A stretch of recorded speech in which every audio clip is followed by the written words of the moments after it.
Well, good morning, friends. A girl called Golden.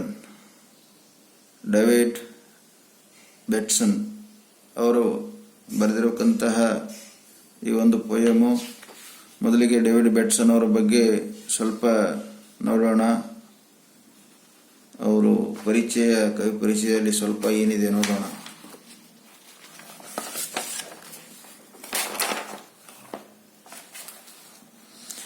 About the poem ಅಂದರೆ poem ಎದರ ಬಗ್ಗೆ ಇದೆ ನೋಡೋಣ.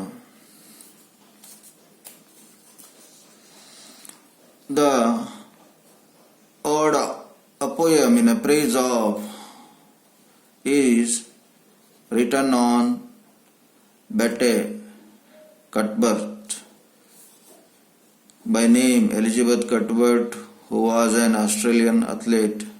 She was a great sprinter and had won 3 gold medals at the 1956 Olympic Games in Melbourne. She added a 4th gold medal at the 1964 Olympics in Tokyo. ಈ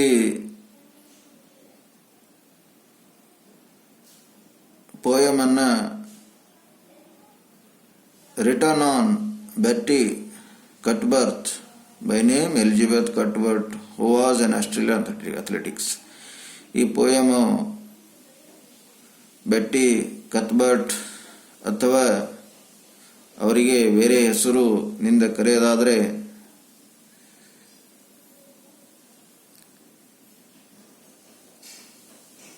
is return on ಬೆಟ್ಟಿ ಕಟ್ಬರ್ತ್ ಬಗ್ಗೆ ಬರೆಯಲಾಗಿದೆ.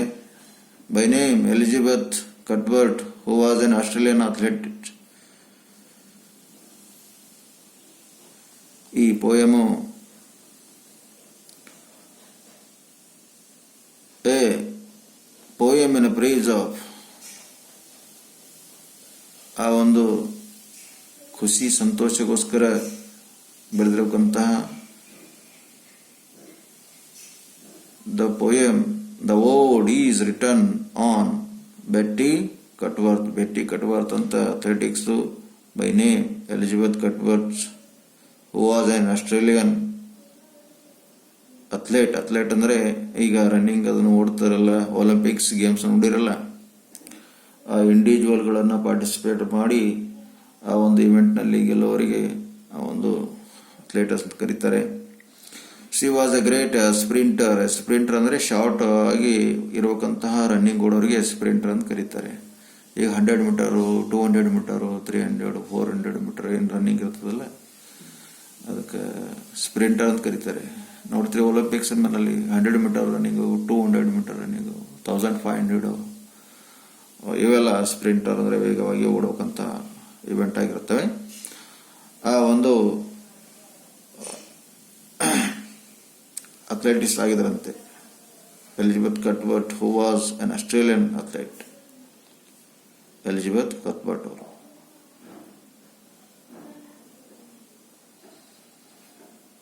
She was a great sprinter and had won 3 gold medals at the 1956 Olympics Games. ಈ Olympics game ನಡೀತಾವಲ್ಲ 1956ರಲ್ಲಿ ಅವರು ಸುಮಾರು 3 gold medal ಅನ್ನ ಗೆದ್ದಿದ್ರಂತೆ. She added a 4th gold medal, ಮತ್ತೆ 4ನೇ gold medal ಕೂಡ ಗೆದ್ದಿದ್ರು. ಯಾವಾಗಂದ್ರೆ 1964ರಲ್ಲಿ. ಇನ್ನು ಒಲಿಂಪಿಕ್ಸ್ ಟೋಕಿಯೋ ನಡೀತು. ಮೆಲ್ಬರ್ನ್ನಲ್ಲಿ ಅಥ್ಲೆಟಿಕ್ಸ್ ಒಲಿಂಪಿಕ್ಸ್ ನಡೆದಾಗ 3 ಗೋಲ್ಡ್ ಮೆಡಲ್ ಗೆದ್ರು. ಮತ್ತೆ 1964ರಲ್ಲಿ ಟೋಕಿಯೋದಲ್ಲಿ ನಡೆದಿರಬೇಕಂತಹ ಒಂದು ಒಲಿಂಪಿಕ್ಸ್ನಲ್ಲಿ ಅಲ್ಲಿ ಕೂಡ 1 ಗೋಲ್ಡ್ ಮೆಡಲ್ ಅನ್ನ ಗೆದ್ರಂತೆ. ಇಲ್ಲಿ ಆಮೇಲೆ ಅಬೌಟ್ ದ ಪೋಯಟ್ ಬಗ್ಗೆ ನೋಡೋಣ. David Betson was an Australian poet and photographer. David Betson ಅವರ 1921ರಿಂದ 1998 ಕಾಲಮಾನ. ಇವರು ಆಸ್ಟ್ರೇಲಿಯಾ ದೇಶದ ಒಬ್ಬ ಕವಿ ಮತ್ತೆ ಫೋಟೋಗ್ರಾಫರ್ ಆಗಿದ್ದರು. David was well known among the network of children's authors and illustrator who met at the journalist club at Sydney. ಈ ನೆಟ್ವರ್ಕ್ ಡೇವಿಡ್ ಅವರು ತುಂಬ ನೆಟ್ವರ್ಕ್ ಆಫ್ ಚಿಲ್ಡ್ರನ್ಸ್ ಅಥರ್ಸ್ ಅಂದರೆ ಮಕ್ಕಳ ಒಂದು ನೆಟ್ವರ್ಕ್ ಆಫ್ ಚಿಲ್ಡ್ರನ್ ಬಗ್ಗೆ ಅವರು ಬರೆದಿದ್ರು, ಅಥರ್ ಆಗಿದ್ರು. Illustrate who met at the journalist, ಆ ಒಂದು ದೃಷ್ಟಾಂತಗಳನ್ನ ಕಲಿತ್ಕೊಳ್ತಿದ್ರು. ಇವರಿಗೆ ಯಾರು ಭೇಟಿಯಾಗಿದ್ರು ಅವರು. Illustrate who met the journalist club at Sydney. ಇವರು ಒಂದು ಯಾರು ಭೇಟಿ ಆಗ್ತಾರೋ ಆ ಒಂದು ಕ್ಲಬ್ ಸಿಡ್ನಿಯಲ್ಲಿ ಆ ಒಂದು ಪತ್ರಕರ್ತೆಯಾಗಿ ಇರೋಕ್ಕಂತಹ ಒಂದು ಕ್ಲಬ್ ಎಟ್ ಸಿಡ್ನಿಯಲ್ಲಿ ಅವರು ಇರ್ತಿದ್ರು. ಅವರ ಒಂದು ದೃಷ್ಟಾಂತದ ಬಗ್ಗೆ ಆ ಮೀಟಾಗಿನವರಿಗೆಲ್ಲ ಗೊತ್ತಾಗ್ತದಂತೆ. Besides writing poem for children, ಅವರ ಮಕ್ಕಳಿಗೋಸ್ಕರ ಪೋಯಮನ್ನು ಬರೀತಿದ್ರು. David was interested in ocean theatre and photography. David ಅವರು ಆ ಒಂದು ಸಾಗರಿಕ ಥಿಯೇಟರ್ ಮತ್ತು ಫೋಟೋಗ್ರಫಿ ಎಲ್ಲಿ ತುಂಬ ಇಂಟ್ರೆಸ್ಟೆಡ್ ಆಗಿದ್ದರು. He has published a children's poem in numerous magazines. ಈ ಡೇವಿಡ್ ಅವರು ಆ ಮಕ್ಕಳ ಪೋಯಮ್ಗಳು ಅನೇಕ ಮ್ಯಾಗಝಿನ್ಗಳಲ್ಲೆಲ್ಲ ಪಬ್ಲಿಷ್ ಮಾಡ್ತಿದ್ರಂತೆ. And has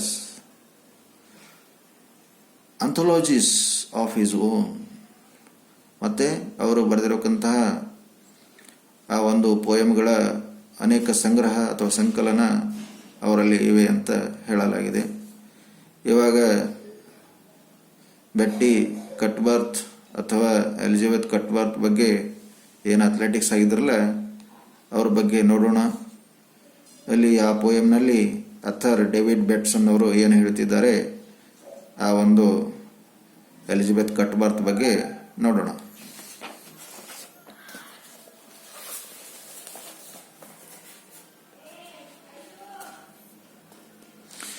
Why did you run when your schoolmates were walking? ಆಗ ಲೇಖಕರು ಕ್ವಶನ್ ಮಾಡ್ತಿದ್ದಾರೆ ಆ ಎಲಿಜಬೆತ್ ಕಟ್ಬರ್ತ್ ಅವರಿಗೆ. Why did you run when your schoolmates were walking? ಎಲ್ಲ ನಿನ್ನ ಆ ಸ್ಕೂಲು ಸ್ನೇಹಿತರೆಲ್ಲ ಓಡುವಾಗ ನೋಡ್ರಿ, why did you run when your classmates schoolmates were walking? ನಿನ್ನ ಸ್ಕೂಲು ಮೇಟ್ಸ್ ಅಂದರೆ ನಿನ್ನ ಸ್ಕೂಲ್ನಲ್ಲಿ ಓದುವವರು ಎಲ್ಲರೂ ನಡೆಯುವಾಗ ಯಾಕೆ ನೀನು ಓಡ್ತಿದ್ದೀಯಾ ಅಂತ ಕ್ವಶನ್ ಕೇಳ್ತಿದ್ದಾರೆ. Why did you sprint if they start to run? ಯಾಕೆ ನೀನು ವೇಗವಾಗಿ ಓಡ್ತಿ? ನಿನ್ನ ಸ್ನೇಹಿತರೆಲ್ಲ ರನ್ ಮಾಡುವಾಗ ನೀನು ಸ್ಪ್ರಿಂಟ್ ಅಂದರೆ ವೇಗವಾಗಿ ಓಡ್ತೀಯಲ್ಲ, ಯಾಕೆ ಓಡ್ತಿ ಅಂತ ಕ್ವಶನ್ ಮಾಡ್ತಿದ್ದಾರೆ ಡೇವಿಡ್ ಬ್ಯಾಟ್ಸನ್ ಅವರು. ನೋಡ್ರಿ ಮತ್ತೆ ಮುಂದೆ ಹೇಳ್ತಾರೆ, why did you train while others were playing? ಬೇರೆಯವರೆಲ್ಲ ಆಟ ಆಡ್ತಿದ್ದಾಗ ನೀನು ಯಾಕೆ ಟ್ರೈನಿಂಗ್ ಪಡ್ಕೊಳ್ತೀಯ? What was the secret that made it seem fun? ಮತ್ತು ನೀನು ಈ ರೀತಿ ಯಾಕೆ ಬಿಹೇವ್ ಮಾಡ್ತೀಯಾ? ಏನಿದೆ ಆ ಒಂದು secret? What was the secret that made it seem fun? ನೋಡೋದಕ್ಕೆ ತುಂಬ ತಮಾಷೆಯಾಗಿದೆ, ಆದ್ರೂ ಕೂಡ ಅಲ್ಲಿ ಏನೋ ಸೀಕ್ರೆಟ್ ಇದೆ ಅಂತ ಲೇಖಕರಿಗೆ ಕವಿಗೆ ಗೊಂದಲ ಆಗ್ತಾ ಇದೆ. Was it the feel of the fresh air and sunshine? Was it the stare of the breeze in your hair? What made the coach recognize you were special? Was it because you had courage to spare? ನೋಡ್ರಿ ಮತ್ತೆ ಹೆಂಗ್ ಮಾಡ್ತಿದ್ರೆ, was it the feel of the fresh air and the sunshine? Was it the stair of the breeze in your hair? Was it the feel of the fresh air and the sunshine? ಇದು ಯಾಕೆ ಆಗ್ತಾ ಇದೆ? ಆ ಒಂದು ಶುದ್ಧವಾದ ಗಾಳಿಯಿಂದ ಆಗ್ತಾ ಇದೆಯಾ, ಅಥವಾ ಸೂರ್ಯನ ಪ್ರಕಾಶದಿಂದ ಆಗ್ತಾ ಇದೆಯಾ? Was it the stair? ಏನು ತುಂಬ ಖುಷಿಯಾಗಿ ಆಗ್ತಾ ಇದೆಯಾ? ಯಾಕೆ ಖುಷಿ ಅಂದರೆ the breeze of your hair. ಈಗ ರನ್ನಿಂಗ್ ಮಾಡುವಾಗ, ಇವೆಲ್ಲ ಚಟುವಟಿಕೆಗಳನ್ನು ಮಾಡುವಾಗ ಇದನ್ನೆಲ್ಲ ಯಾಕೆ ಆಗ್ತಾ ಇದೆ? ಶುದ್ಧವಾದ ಗಾಳಿ ಬರ್ತಾ ಇದೆ ಅದಕ್ಕಾಗ್ತಾ ಇದೆಯಾ, ಅಥವಾ ಸೂರ್ಯ ಉದಯವಾಗ್ತಿದ್ದಾನೆ, ಸೂರ್ಯ ಹೊಳಿತಾ ಇದ್ದಾನೆ ಅದಕ್ಕಾಗ್ತಾ ಇದೆಯಾ, ಮತ್ತೆ ತುಂಬ ಖುಷಿಯಾಗಿದೆಯಾ, ಅಥವಾ stair of the breeze in your hair, ಆ ನಿನ್ನ ಕೂದಲಿನಲ್ಲಿ, ತಲೆಯಲ್ಲಿರತಕ್ಕಂತಹ ಕೂದಲಿನಲ್ಲಿ ಏನು ತಣ್ಣಗೆ ಗಾಳಿ ಬಡಿತಾ ಇದೆಯಲ್ಲ, ಆ ಒಂದು ಹೇರ್ನಲ್ಲಿ ಬರಬೇಕಂತಹ ತಂಗಾಳಿಯಿಂದ ಆಗ್ತಾ ಇದೆಯಾ? What made the coach recognise you are special? What made the coach recognise you very special? ಆ ಕೋಚ್ ನಿನ್ನನ್ನೇ ಯಾಕೆ ಸ್ಪೆಷಲ್ ಆಗಿ ಏನದ ಅಂದರೆ ಸೆಲೆಕ್ಟ್ ಮಾಡಿದ್ದಾರೆ, ನಿನ್ನನ್ನೇ ಯಾಕೆ ರಿಕಗ್ನೈಸ್ ಅಂದರೆ ಗುರುತು ಹಿಡಿದಿದ್ದಾರೆ? Was it because you had a courage to spare? ಮತ್ತು ಇವ್ರದವರೇ ಆನ್ಸರ್ ಹೇಳ್ತಿದ್ದಾರೆ, ಇದು ನಿನ್ನ ಹತ್ರ ಏನು ಧೈರ್ಯ ಇದೆಯಲ್ಲ,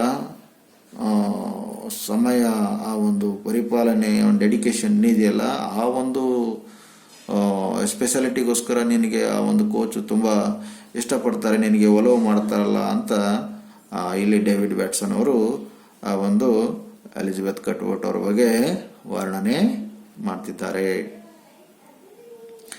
showing your will when the muscles were aching, long spells of effort and much to be learned,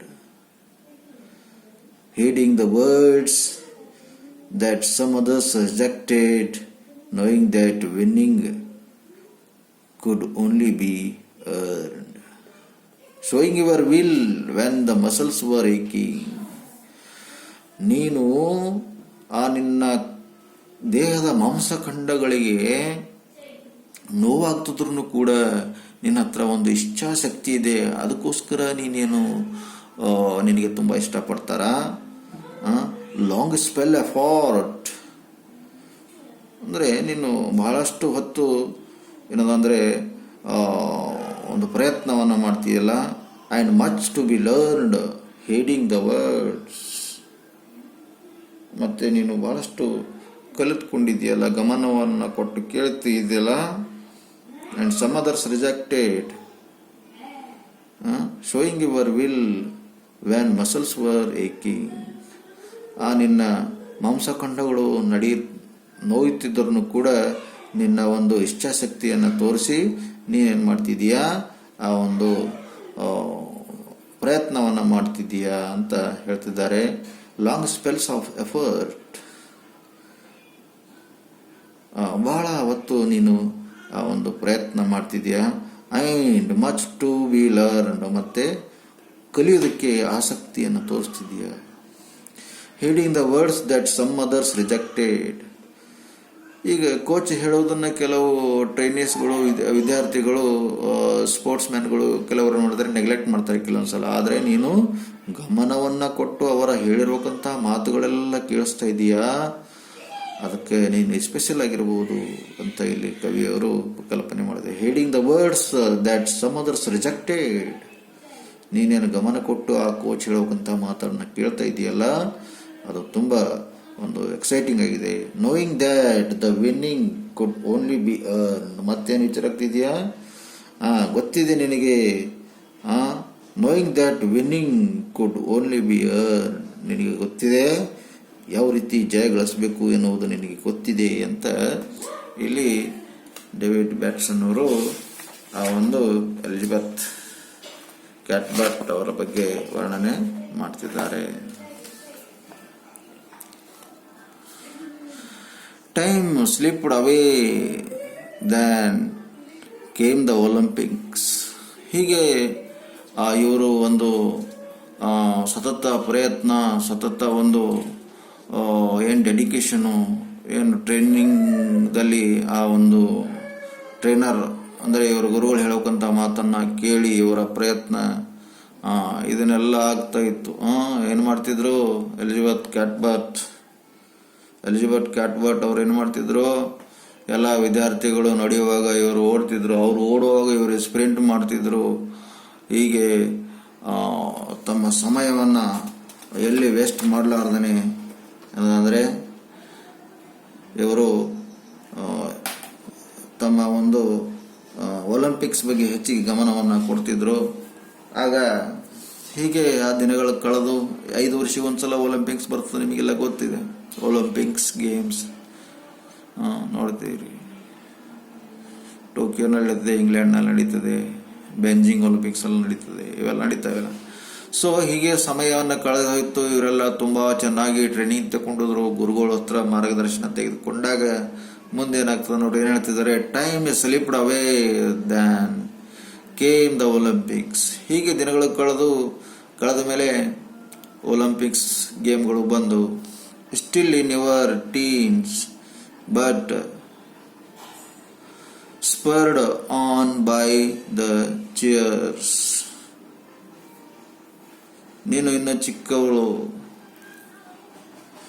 ಆದರೂ ಕೂಡ ಅಲ್ಲಿ ಗ್ರೌಂಡ್ನಲ್ಲಿ ಕುಳಿತಿರ್ಬೇಕಂತಹ, ಗ್ರೌಂಡ್ ಏನು ಸ್ಟೇಡಿಯಂ ಇರ್ತದಲ್ಲ, ಆ ಒಂದು ಸ್ಟೇಡಿಯಂದು ಹೊರಗಡೆ ಕುಳಿತಿರ್ಬೇಕಂತಹ ಜನ ಎಲ್ಲ ನಿನ್ನನ್ನು ನೋಡಿ ತುಂಬ ಎನ್ಕರೇಜ್ ಮಾಡ್ತಿದ್ರು, ತುಂಬ ಆ ಒಂದು ಚಿಯರ್ ಮಾಡ್ತಿದ್ರು.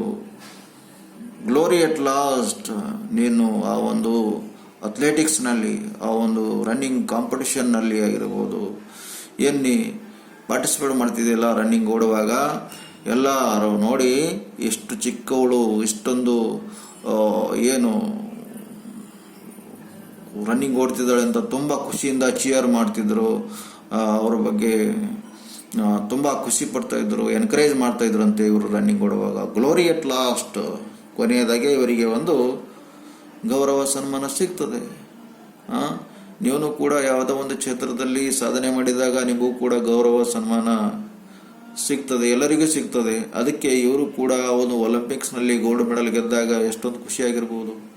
ಅದಕ್ಕೆ ಕುಳಿತಿರುವಂಥ ಆಡಿಯನ್ಸ್ಗಳೆಲ್ಲ ಇವರನ್ನು ತುಂಬ ಖುಷಿಯಿಂದ ಕ್ಲಾಪ್ಸ್ ಹಾಕೋದಾಗಲಿ, ಮತ್ತು ಇವರಿಗೆ ಗೆದ್ದ ಮೇಲೆ ಇವರಿಗೆ ಗೌರವ, ಒಂದು ಆಶೀರ್ವಾದ ಮಾಡೋದು, ಇವೆಲ್ಲ ಅವರ ಒಂದು ಪಾಪ್ಯುಲಾರಿಟಿ ಕೂಡ ಹೆಚ್ಚಾಗ್ತಂತೆ. As you gained your gold medals, a time to remember the rest of your years. ಯಾವಾಗ ನೀವು ಆ ಒಂದು ಸಾಧನೆ ಮಾಡಿ ಆ ಒಂದು ಪದಕ ಗೋಲ್ಡ್ ಮೆಡಲನ್ನು ತೆಗೆದುಕೊಳ್ತಿರಲ್ಲ, ಅದು ನಮ್ಮ ಸಾಯುವವರೆಗೂ ಅದು ನೆನಪಿರುತ್ತದೆ, ಅದು ನೆನಪಿನ ಕಾಣಿಕೆಯಾಗಿ ಉಳಿತದೆ ಅಂತ ಆ ಒಂದು ಲೇಖಕರು ಯಾರೋ ಡೇವಿಡ್ ಬೆಟ್ಸನ್ ಅವರು ತಮ್ಮ ಪದ್ಯದಲ್ಲಿ ಹೇಳಿದ್ದಾರೆ. ಸೊ ಇಲ್ಲಿಗೆ ಈ ಪೋಯಮ್ ಮುಗೀತು. ಮತ್ತೆ ಮುಂದಿನ ಲೆಸನ್ಸ್ಗಳು ಆಮೇಲೆ ನೋಡೋಣ. Thank you.